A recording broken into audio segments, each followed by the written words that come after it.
va donner le coup d'envoi. Et c'est parti pour cette belle affiche jeunesse sportive de Kabylie. CR Belouizdad, deux équipes qui sont en quête de points. Et attention aux perdants, Ahmed Lalibi. Oui, tout à fait. Attention aux perdants, mais je pense qu'aujourd'hui, la JSK part avec un léger avantage sur le plan mental, sur le plan psychologique, parce qu'il y a du nouveau dans l'administration, il y a du nouveau dans le...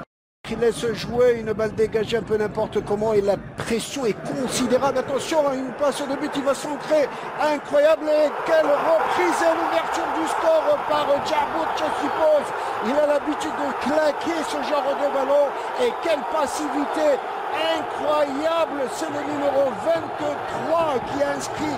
C'était joli de la part de la JS Kabylie. Bien évidemment, Nassim Yetou, un homme un garçon qui carbure pleinement ces derniers temps. En tout cas, Nassim Yetou, l'ancien joueur de l'USMA du Moulité de Béjaïa, qui ouvre le score Télémoubia après 4 minutes de jeu. Un coup dur pour cette défense Belouizdadi qui a fait preuve d'une passivité incroyable. Une passivité énorme. Aujourd'hui, je peux vous dire que le CRB est dos au mur. Parce que et on voit cette bicyclette, pardon Ahmed, cette hésitation, il s'en va dos au but, une bicyclette derrière pour claquer cette balle de but. Et on revoit cette tentative d'abord de Farhani, elle a été mal repoussée par la défense Belouizdadi. On revoit Farhani avec son pied gauche, il va buter sur le numéro 13 Belouizdadi. La balle qui revient comme elle vient, c'est ce qu'on appelle de l'opportunisme. Oui, de l'opportunisme, mais c'est très très bien joué de la part de Yetou. Il n'avait aucune possibilité que... Qu'à prendre son élan, il lève la tête, il va se positionner bien évidemment. Et c'est toujours Ikide qui prend en marquage individuel Namani ce corner. Ce sont les consignes de Aïd Joudi, un vieux renard. Tout à fait. Belaïli, lui qui revient de blessure, faut-il le rappeler.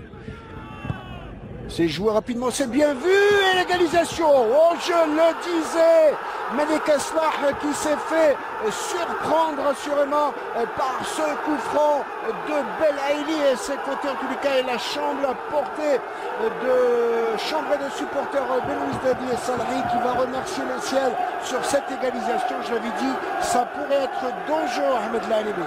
Dangereux, comme je le dis souvent, Mohamed.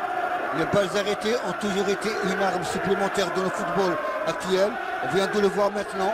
On voit donc cette action, un tir bien enveloppé au deuxième poteau et qui va buter sur le poteau pour aller bien évidemment. Très très mal placé Malek Aslah qui s'est fait surprendre sur une balle tout à fait flottante et qui va se loger au deuxième poteau, que c'était bien vu en tout cas. Et égalisation pour le CR Belouizdad, je l'avais dit tout à l'heure, Ahmed, on le revoit encore avec plaisir ce coup franc bien enveloppé par Belaïli, personne au deuxième poteau.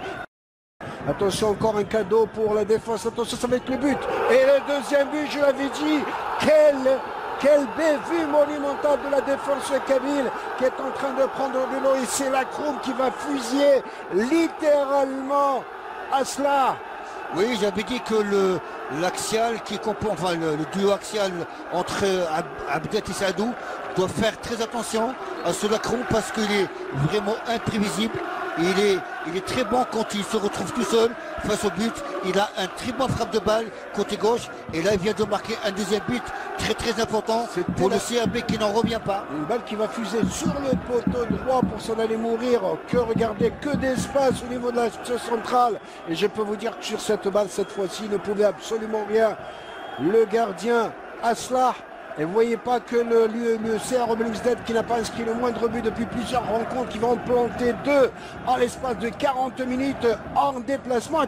Pour l'équipe visiteuse, bien évidemment, on va voir cette équipe de la JS Kabylie Tosco avec une égalisation incroyable, je le disais tout à l'heure avec Ben Algia qui s'en va saluer son public assurément. Je le disais tout à l'heure, Ahmed Lalibi qui va y avoir encore des vues, mon cher ami. Tant mieux pour nous, mais je peux vous dire que cette égalisation de la JSK, elle est faite suite à une erreur monumentale de Namani qui a eu la mauvaise lecture de laisser passer le ballon et laisser Ben Aldia tromper à une seule touche de balle Salhi. Centre à partir de la droite, effectivement, une petite hésitation de part de Namani Belaïli aussi. Et il s'en va surgir comme un diable que ce Belaïli que j'avais tout à l'heure. Et on voit sur cette partie, on a joué, on a fait partie d'une passivité incroyable, encore une fois, la défense. Et je peux vous dire que Salhi ne pouvait absolument rien de cette balle raclée comme une balle de ping-pong, comme par Belaïli qui va placer en connaissance du but. Je l'avais dit, on l'a